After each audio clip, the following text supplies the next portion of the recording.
let's head over to the golden age of Dutch painting and have Sarah tell us all about Pieter Bruegel and his white winter landscapes. Hi, everyone. Happy holidays. Hey, Sarah. Hey, Sarah. So yes, today we are going to talk about the Dutch and Flemish Renaissance painter, Pieter Bruegel. Pieter Bruegel the Elder, as he's known, was one of the most significant artists of Dutch and Flemish Renaissance painting. He was a painter, a printmaker, who was really known for his landscapes and peasant scenes. And he was really a pioneer in making both of those subjects the focus in his large paintings. And what's interesting is that usually at this point in the art talk, I would kind of go into a background of the artist's childhood and early life. But because this was so long ago, there's really nothing known about his childhood and upbringing. What we do know is that he was born in what is now the Netherlands, sometime between 1525 and 1530. He was a formative influence on Dutch Golden Age painting and was one of the first generation of artists to grow up when religious subjects were no longer the main subject matter of painting. And so what sets Bruegel apart from other Renaissance painters, though, is that he really focused on landscapes and highlighting the common man rather than the hero. He did not paint any portraits in his career, which is another mainstay of Flemish art at the time. Bruegel was also a pioneer of what would become known as genre painting, scenes of everyday working life captured with honesty, empathy, and sometimes humor. So Winter Landscape with Skaters and Bird Trap shows a village scene where people skate on a frozen river. There are a few different versions of this painting, but the original one is located at the Royal Museum of Fine Arts in Brussels. And all of the paintings we look at today are of winter scenes to celebrate the winter holidays. And Bruegel was really known for creating these winter landscapes. And I'm sure he's using this brilliant white lead paint for the snowy landscapes. And as I mentioned before, Bruegel's pieces usually highlight the day-to-day lives of peasants or everyday people, which is what set him apart from other Renaissance painters at the time. And also he was known for having these little smaller scenes going on in his larger pieces. So if we zoom in a little bit, off to the right of the painting, we can see a flock of birds flying around a bird trap. So the census at Bethlehem is also located at the Royal Museum of Fine Arts. This landscape was painted in 1566 after the winter of 1565, which was one of the harshest winters to date in that area. The painting shows Bethlehem as a Flemish village in winter at sundown. And a group of people is gathered at a building on the left, having their details taken down by a scribe.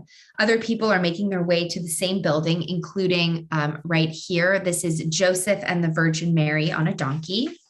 And what's unique to Bruegel is that he treats a biblical story, here the census of Quirinius, as a contemporary event.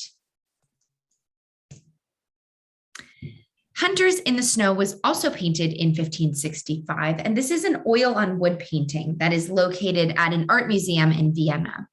And this piece actually belongs to a series of 5 paintings showing different times of the year, with this one representing the depths of winter sometime in December or January. And the painting depicts what is known as the labors of the months, which are various activities and work done at specific times during the year. There's a lot going on in this piece, so we're going to zoom in. And if we look to the middle background, here we can see men with ladders at a house. And I'm not sure whether they're putting out a fire or attending to the house in some way. But if we go back to the original piece, what we just looked at is this scene right here. So it's pretty far in the background, could be easily missed. But it just shows the effort and detail to the smaller scene in the larger landscape. So here we'll go to the next piece of detail. This is a little bit more in the foreground, and I'll show you where that is. So that's this piece right here. So it's a little more in the foreground, but we have some people playing curling on the ice, a man collecting some firewood, and I just love the way that the building has been kind of built and frozen into the lake. And finally, we have this scene, which is really far in the background, and I'll go show you in the original. So what we're looking at is this little piece right here. So really far in the background. But when we look at it up close, we can see the detail that Bruegel put into every aspect of this painting. I mean, just looking at the different coloring in the rock or all of the wisps on the many trees is really amazing considering how small this is in the original piece.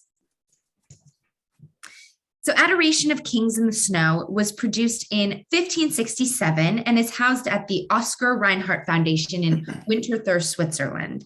And Bruegel has shifted the Adoration of the Kings, which is another religious event, from the center of the piece to the left-hand edge of the picture, depicting it rather indistinctly behind a curtain of snow. And the work is characterized not by the religious motif, but by a natural event and the life of the people in the village in wintertime, which is exactly what he's known for doing. And it also is possible that this is the first painting in the history of European art to depict falling snow, which I thought was interesting. Massacre of the Innocents is several oil on oak panels combined to form this larger scene. There are a few versions that were painted by Bruegel and his son, Pieter Bruegel the Younger. And Bruegel translated the scene to a 16th century Netherlandish village where the Flemish villagers are attacked by Spanish soldiers and German mercenaries. So this was possibly as a commentary on the behavior of the occupying Spanish troops at the time and kind of a prelude to the Dutch revolt against Spanish rule, also known as the 80 Years' War. And what is now thought to be the only version by Bruegel the Elder is in the British Royal Collection. And for some time it was held at Hampton Court Palace. And in 2017, it was at Windsor Castle. So here's a piece by Pieter Bruegel the Younger. And as you can see, the spelling of the name is slightly different with the addition of an H. Bruegel the Elder can be spelled with or without the H, but the descendants of the Elder all use H in their last name. And as you can see here, his painting style is very much like his father's. They even worked together on the same paintings or versions of the same paintings while they were both alive. And Bruegel the Younger depicts a winter scene of people skating, playing games, and drinking. But overall, Pieter Bruegel the Elder was really innovative with his painting style and subject depiction.